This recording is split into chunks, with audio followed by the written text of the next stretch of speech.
This is Jackie, and I'm here with the White Noise, the Maryland stop of Vans Warped Tour. About halfway there, guys. What are some highlights of the show for you so far? The crowds have just continued to get bigger and bigger, and we've just seen like a dramatic change in new faces and not just the same people we've always seen, so that's been great. Yeah, I think so.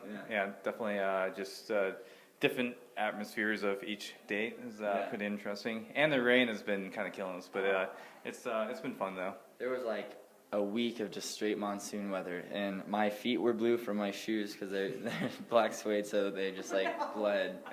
For days I just had like blue feet and I was walking around, but it was alright. I think that was a Buffalo date. Was it? Wasn't it? Yeah. Dude, our trailer very smells bad. so bad. Our trailer just smells like mildew and wet dog and not nice. The weather has been rough. It's like either very hot or very rainy. I mean, at least today it's just sort of hot. It's not bad. It's not like so humid. It's like kind of a little bit more dry, so it's not too bad today actually. Anything's better than Arizona, right? Oh yeah, I puked. My brain's out. Those were too hot. I was like, I would scream and just like, and just like. Actually, in Las Vegas was really bad too. I thought Vegas, that was super hot. Sorry, kids. Can't take the heat. I don't know how you guys keep going. You recently released AM/PM. What inspired the songwriting on that? Just kind of, I guess, everything in our lives up till now. We've never really been in bands that were anywhat successful, or really any band that we wanted to, or had a real purpose or something to say. So this was the first time we actually got to sit down and really write songs that like meant a lot to us and like stuff that we've experienced growing up. So that was kind of just the gist of that for the most part. Yeah. Yeah, I think writing this album is more about being like self-aware. I think there's a lot of political bands on Warped Tour, and we're kind of more socially political, I guess you would say. So they're all about just like dealing with like mental illness or just stuff at home, personal stuff, like struggling with just anything like that, anxiety. No one's perfect. Yeah, and then it's okay. You just got to get through it, and that's kind of why we wrote those songs. Lives, Yeah. And that seems to be something that a lot of teenagers do. So what is one song or one band that you sort of turned to when you were a teenager when things got tough? Ooh, Rancid for me. Nice. Interesting. So, Let's see. I listened to a lot of Third Eye Blind when I was in like 6th grade. So that was the one when I was a little kid, definitely. Okay. Yeah. All right. and Blink-182. I mean, that's just a given. Actually, I agree with that one too. Blink-182 was like my soundtrack my entire life. It still is. So what is one song off of AM/PM that you would want new fans to hear because it would give them sort of the best idea of your band if they haven't heard yet? You go on that one first. Sorry, Sunspots probably. I think that's my favorite one. I think it kind of encompasses everything our band's about. Yeah. Just sonically and lyrically. So Yeah, I think that one's a good one. I'm with him.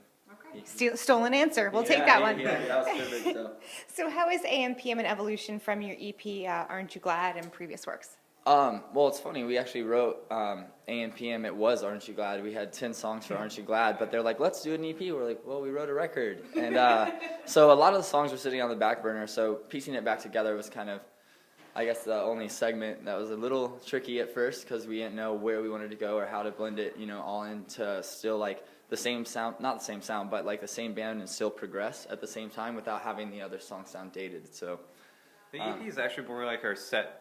For Vans Warped Tour, it's kind of like we just do all that like heavy, exciting songs, and it's kind of like it was just like 6 songs, right? I think that's what we had on it, and it was mainly like the metalcore, the punk stuff that we had, and the album's a little bit more diverse. It's just more of actual like an album. I would say.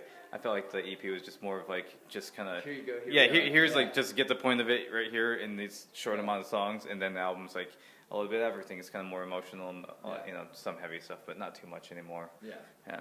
Having just released new music, what role do you see streaming sites versus album sales in your band? Oh man, I think we talk about this a lot. I think streaming is a great thing.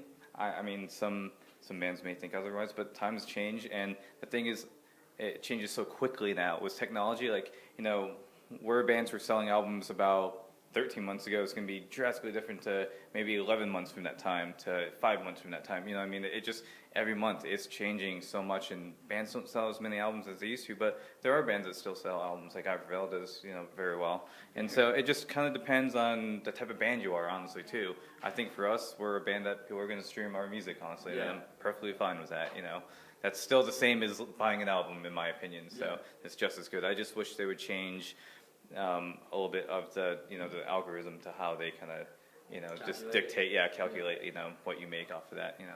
My hope too for musicians is that it catches up in some way, whether it's buying merch or going to a concert, that it breaks even in some way. If it's not, I mean, I feel like I Prevail, what happened to them is great, but I feel like they're the exception more than the rule, especially in the scene. So. Yes, because I mean, certain bands do well in that world, like for the kind of band they are, which is a little bit more in the active rock world, I think, you know. But we're more of like a underground alternative punk thing or whatever you want to call it. So you know, we're just such a different thing that we have a different fan base and a different culture within what people are going to do for our music.